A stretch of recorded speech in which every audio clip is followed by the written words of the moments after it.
Going to bring you some breaking news now. The US military says 3 of its soldiers have been killed and 34 have been injured in a drone attack on an American base in Jordan.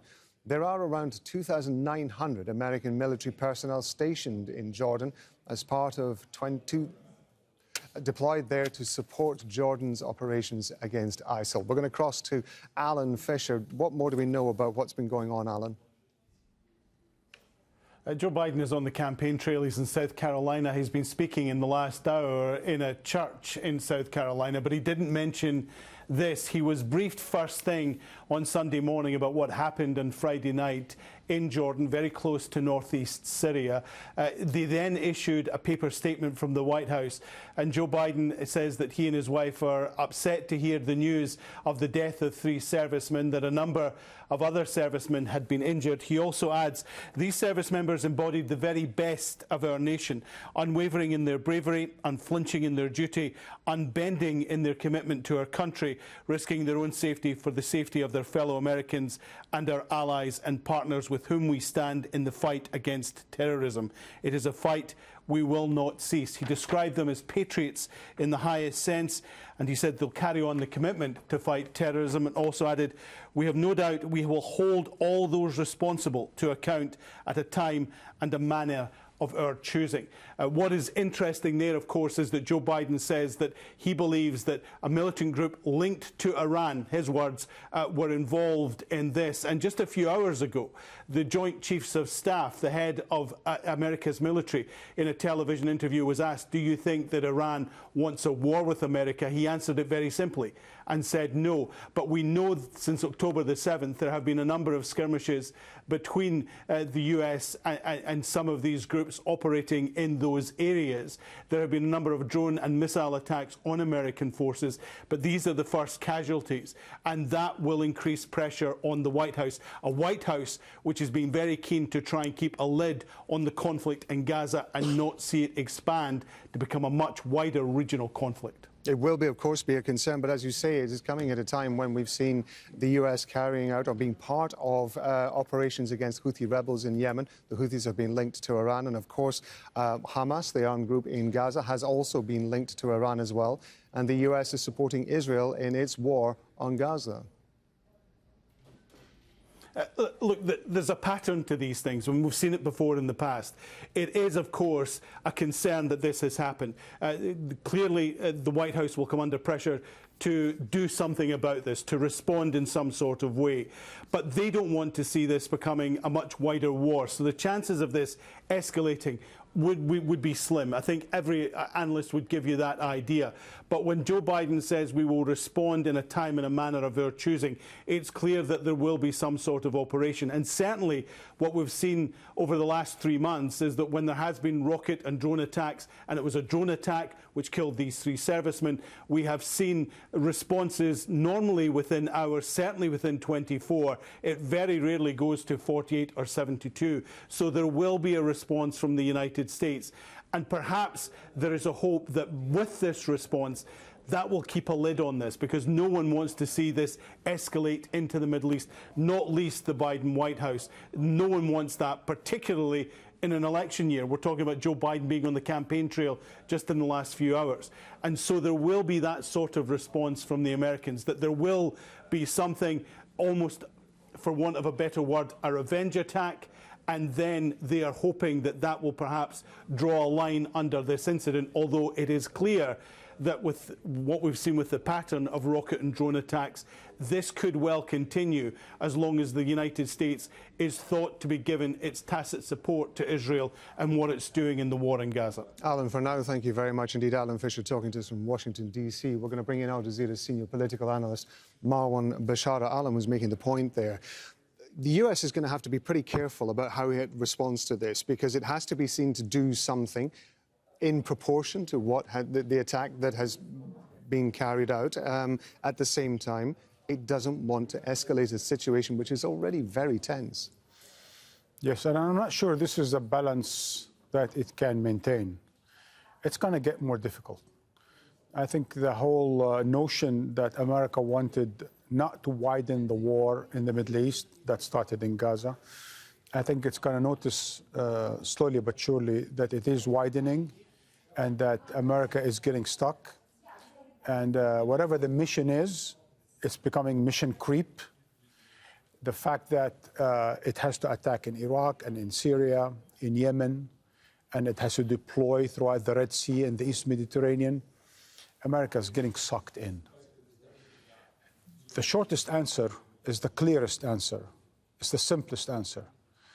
President Biden needs to end the war in Gaza. This is no time to keep speaking about Iran-backed, right? If you read the Central Command, the CENTCOM Twitter feed, right? Every tweet has Iran-backed, right? Iran-backed this, Iran-backed that, Iran-backed the other thing. But as the president himself admits, that while these groups might be Iran-backed, but they're not necessarily Iran-directed.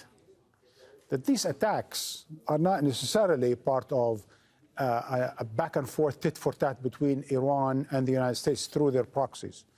That there are also groups from within, like, for example, the likes of Hezbollah, that's acting not necessarily on orders from Iran, it's acting in solidarity with the people in Palestine, for example. And you're going to see something like that in Syria and Iraq and in Yemen, whereby not everything is remote controlled from Tehran, that things just happen. And things might get out of hand easily, especially with those asymmetrical enemies that the United States has throughout the region. This will be, quite dangerous for a president who is in an election year and who vowed not to get sucked into the Middle East war. Because we've seen in the past when there have been attacks on, say, U.S. military bases in Iraq, there has not always been an instantaneous military response. There is, one would imagine, a period of intelligence gathering to try to establish who it was in the first place that actually made the attack, and then create some sort of, as I say, proportional or directed response. But it is particularly interesting, isn't it, that Joe Biden has chosen to specify Iran within this rather than perhaps wait, and I'm not entirely sure when these attacks have happened, but rather than wait a little bit longer just to establish exactly who it was that fired that flew the drone in. No, I think the boogeyman is necessary. You have to have an enemy more serious than these little groups in certain borders or in certain gray areas. You see, because it's a problem for the United States if its enemies are in the failed state of Yemen, the failed state of Syria, and the failed gray zones of Iraq, right? And part of Lebanon as well, right? This is not something you can afford to fight. This is how you get in trouble. The United States, and probably a lot of viewers around the world don't remember that, but the United States had that experience 30 years ago in Somalia, when it deployed to Somalia, and it thought it understood things, and it could control. And that, probably everyone remembers it from this famous or infamous Block Hawk Down or something. But these are not manageable. You think you can manage and you can contain and you can find out who's behind and who did this and you can punish them, like the United States tried to do in Iraq by hitting al-Assad after it was hit on al-Assad base. But at the end of the day, you're going to see sooner or later that the United States is going to be forced to redeploy out of Syria, redeploy out of Iraq. And there's already negotiations about that, right? And it might start to redeploy out of the Red Sea as well, because none of this, has any end in sight. What exactly is the objective? Neutralizing the Middle East? If there is no attempt at silencing Tehran itself, and apparently the president is not of the mind that he wants to have a major war with Iran, that means these things are just going to continue to happen. Today, 3 American soldiers are killed, 24 are injured. God knows how many of them, with heavy injuries. But this is going to continue, and it's already accumulating, and it's already expanding. Stick with us, Maran, because I want to go to Russell Sutter. He's following developments for us from Tehran. Russell, what are you hearing from there about what's been happening? Well, as of now, there has been no reaction from the Iranian side yet. However, just to give a context here, Iran's position regarding such attacks is quite clear. They say that these attacks are not conducted by Iran and are not planned by Iran. Iran is not involved in these attacks that are being carried out by the groups across the region. They say that Iran has allies across the region. However, these allies, or so-called axis of the resistance, makes their decision based on their own assessment. So that is Iran's position here. And also it says that the U.S. is complicit in the atrocities conducted by Israel, and the axis of the resistance is just reacting to Israelis' atrocities in Gaza. So this is Iran's official position as of now. So, but since the beginning of the war in Gaza, we have seen that there has been more than 100 attacks on American bases in Iraq, in Syria, and also in some other places, but in Yemen, close to Yemen as well, we have seen that Iranian allies have been involved in this. But this was the deadliest one. For the first time, we're talking about the American casualties, and America is explicitly accusing Iran of being behind this attack. So we have seen now there has been a tit-for-tat policy between Iran, the USA, and America so far. Just to give a chronology of this escalation. So Iran, one of the top Iranian Revolutionary Guard official, Razi Mousavi, has been attacked on December 25th by Israel in Syria and has been killed. And then after that, we have seen that Iran, as a response, hit a base in Erbil, saying that it was a spy house conducted or run by the Israeli Secret Service Mossad. And then Iran has responded by missiles to some groups in the north of Syria. And then at the same day, we have seen that Iran hit another base in Pakistan. And this was kind of the reaction. However, right after that, we have seen on January 20th, Israel has conducted another attack and killed 5 senior members of the Iranian Revolutionary Guards, which one of them, Hujjatullah Umidwar, was the head of the special unit of Al-Quds. He was head of the intelligence unit of Al-Quds. And now Iran was saying that it's going to respond in a time of its own choosing. So we do not know whether this attack is a retaliation or not. As of now, there is no reaction from the Iranian side. But now we know that the things are escalating here. And anytime, as there are growing concerns that the war could go beyond Gaza and could turn into a regional conflict. But what is clear here, in Iran, there is a growing discontent among Iranians. So Iranian political elites are feeling more and more pressure from Iranians. And Iranians are saying that their country's response to the Israeli attacks, to the American attacks, is not adequate and will not deter Americans or Israelis to attack on the Iranian allies or even inside Iran. And that's why Iranian political elites here are feeling that pressure and feeling urged to do something. As of now, that is the context, but as I said, there is not official statement yet from Tehran.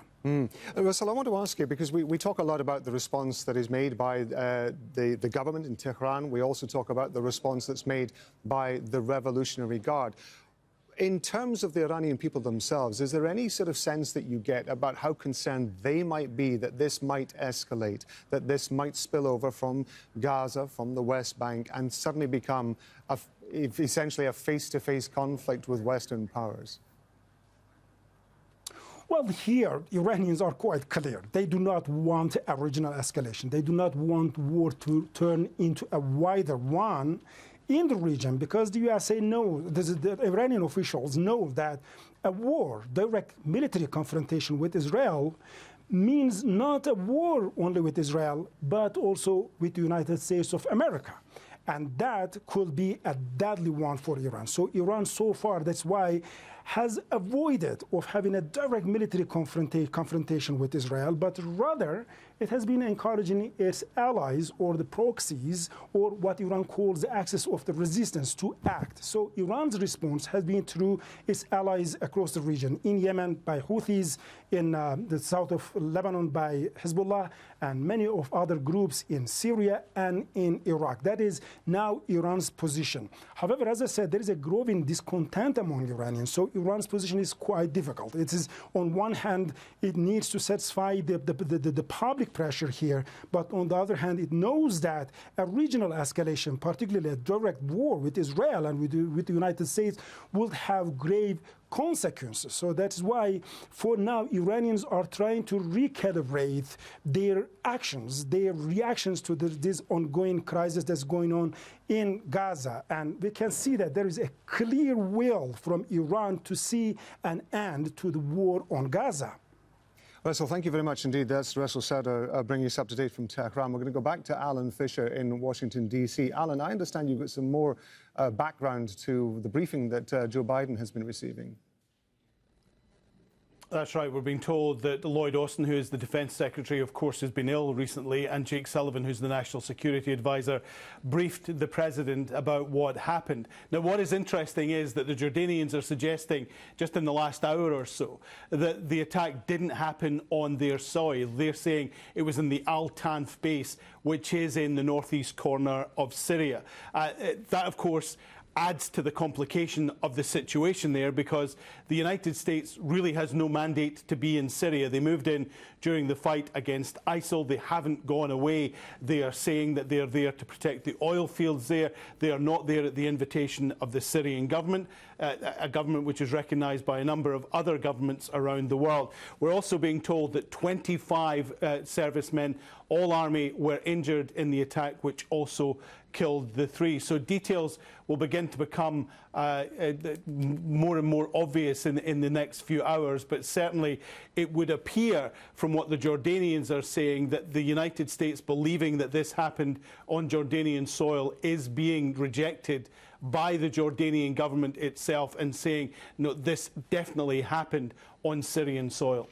We can go to Colin Clark. He's Director of Research at the Sufan Group. It's a global intelligence and security consultancy. He's joining us from Pittsburgh. Thanks very much indeed for being with us. What's your assessment of what's going on at the moment? Well, I think, we're still waiting for evidence, but this is very likely an attack by Iran-backed militias operating in Iraq and Syria. We know the handful of groups that are likely responsible or on the short list of candidates. This is the latest in a tit-for-tat between the United States, excuse me, and between these Iranian-backed groups. And for anybody that's still doubtful, this is really proof positive that we're now in a regional war. There's no denying that U.S. troops have been killed, and the United States will respond and will respond forcefully, whether that's in Iran proper or against the proxies in the various countries where they operate. Our correspondent in Iran was making the point that Iran has invariably taken the stance that it is not in charge of these groups, or it certainly doesn't direct them. They may choose to be linked with it, but it does not direct them. Is there a risk to the U.S. if it chooses to take action inside Iran? There's a huge risk of escalation, but let's be clear. Iran can attempt to distance itself as much as it wants, but we know that it funds, trains, and equips these groups. The IRGC Quds Force is the elite unit responsible for training many of these groups and increasing their skill level. So, Tehran can put out whatever statements it wants, but there will be a response forthcoming. The question is, how does the United States calibrate it without escalating the conflict further? But there has to be a response at this point. U.S. blood has been shed. I think for the Biden administration, there's going to be immense pressure to respond in a way that shows the United States isn't going to sit back and allow its troops to be attacked and killed. Yeah, it's going to be a fine line, though, isn't it? Because, again, this is the escalation of a war or conflict within the region is something that from the get-go the U.S. has said it absolutely does not want. It has to be, as you were saying, seen to respond to some degree. But calibrating that response is going to be very difficult, not only because of this incident, but also, of course, because of all the other smaller conflicts that the U.S. is finding itself involved in the region. Absolutely. And look, the Biden administration is now being accused both at home and abroad of being weak, of being feckless, of not doing enough, and of not responding in force against the Houthis, against other groups in the region that have allowed it to escalate to this point. And so I think there's going to be a lot of pressure. We're likely to see action through CENTCOM or Central Command. And the question becomes, what shape does this response take? And how does the United States thread the needle to show the Iranians that it's not going to sit back and allow its troops to be killed? So we're really on the precipice here of some potentially dangerous escalation. We should be very clear about that. Colin Clark, it's good to get your thoughts on this, and we appreciate it. Thank you very much indeed. Joining us on the line now is the former Jordanian Deputy Prime Minister Jaafar Anani. He's joining us from Amman. Thank you very much indeed for being with us. There is some confusion, I think, about where this attack actually took place. There was a suggestion it had happened in Syria and not in Jordan. Are you able to clarify for us where your understanding of this attack is? Well, according to the reports that were issued by Western media and so on, I think it is inside on the borders, very close to the western or northeastern side of Jordan, and with its borders with Syria. And it is a very small post, so it is very close to the Syrian borders. But it is, I think, under the jurisdiction of the American troops, but still under the sovereignty of Jordan. What kind of response would you expect Jordan to make, given the fact that this has happened within its borders, if what you say is true? Well, I assume that Jordan would not approve this because it means that Jordan does not allow anybody who is on its borders and within its domain to be attacked inside Jordan. This would be tantamount to a war against Jordan. It's not only against Americans in this case. So in a way, I think that we express our displeasure and anger at such an event. There's a certain amount of speculation, as you might imagine, at this stage about where this drone originated from. Can you give us an indication of what the situation is inside Jordan with regard to armed groups that are backed by Iran, for example? Well, right now everybody in Jordan is completely focused on what is happening in Gaza, and they don't see any other ugly happening except that one.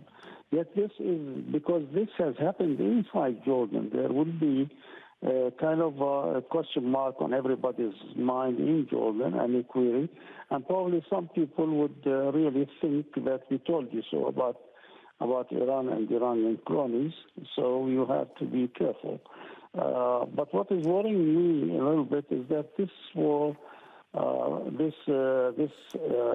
These attacks on American troops, as your previous guest had just indicated, it's becoming an election campaign issue in the United States right now.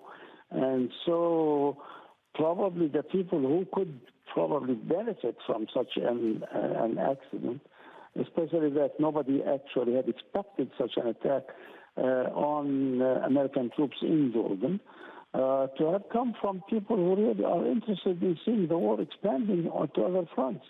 So we have to do our own digging and try to find out exactly where this fire has come from and who is the culprit behind it, and call a spade a spade. So what is the mood amongst Jordanians at the moment with regard to the risk of a potential escalation? How concerned are people? Well, they are, because they don't want this war to escalate to other areas. They see that the only people who are making statements about expanding this war are the Israelis. So in a way, we don't like it. We don't like the Israeli position in Gaza, and we also don't like to see the war expand. I should just explain to our viewers who are looking at the map that we're showing at the moment that the Mark Tower 22, which is just on the border between Jordan and Syria, is where we believe the US base is where this drone attack has taken place. And as you can see, it's very, very close, right on the border between the two countries. Sir, I want to ask you, in terms of the response that you would expect Jordan to have diplomatically to this, how concerned would Jordan be in terms of retaining US troops on its soil if it were to become the case that US troops were to be increasing targets?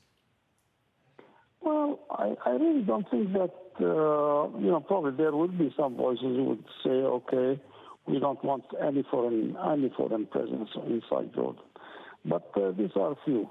Most Jordanians don't mind that thing, and I don't think that and I think this has come after a long after long negotiations, and it has been very wisely and very carefully selected, so that it is right on the border, as you just indicated. And so, therefore, I believe that we are more worried about the fact that the war would escalate with the presence of American troops in Jordan or without it. And that's exactly what we don't want. That is the thing which is really overhanging and keeping most Jordanians apprehensive and waiting. That's the former Jordanian Deputy Prime Minister Jaafar Anani talking to us on Al Jazeera. So thank you very much indeed for your time.